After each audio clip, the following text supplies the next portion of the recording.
In die vroeë 1990s het my gesin op Bloubergweg gewoon in 'n enkel residensiële woning. Dit was toe al 'n besige straat en dit is vandag nog.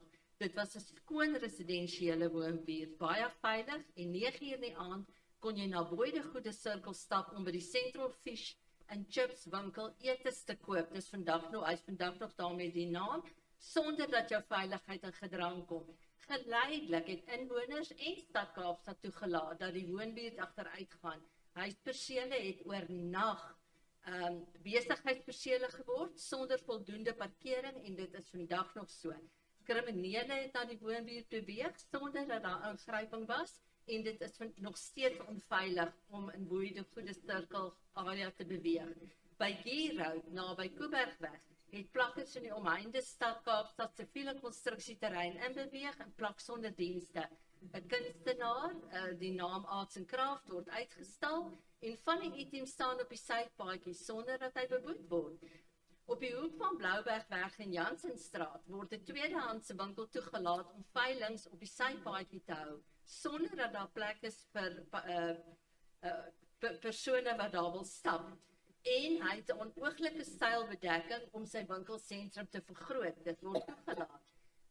Dan geleidelik het talle besighede vanaf die R27 na Marine Circle ontwikkel.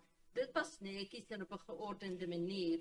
Dit het Marine Circle baie gewild gemaak, maar nie sonder veiligheidsprobleme nie.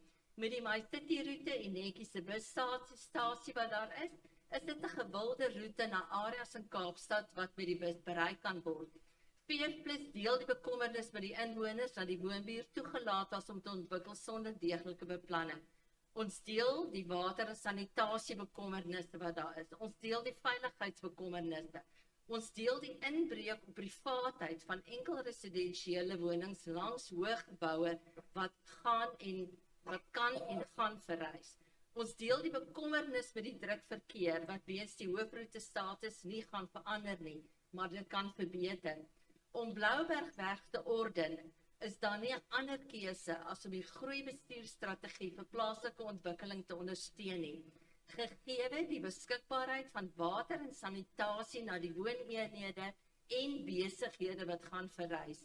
Opheffing gaan bydra om die straat op te hef vir voetgangers, fietsryers, inwoners, groen area verbetering en die motors gaan ook meer geakkommodeer kan word. VF+ hoop dat Bloubergweg herstel kan word dat die veiligheid wat daar in die 90 jare gehandhaaf was.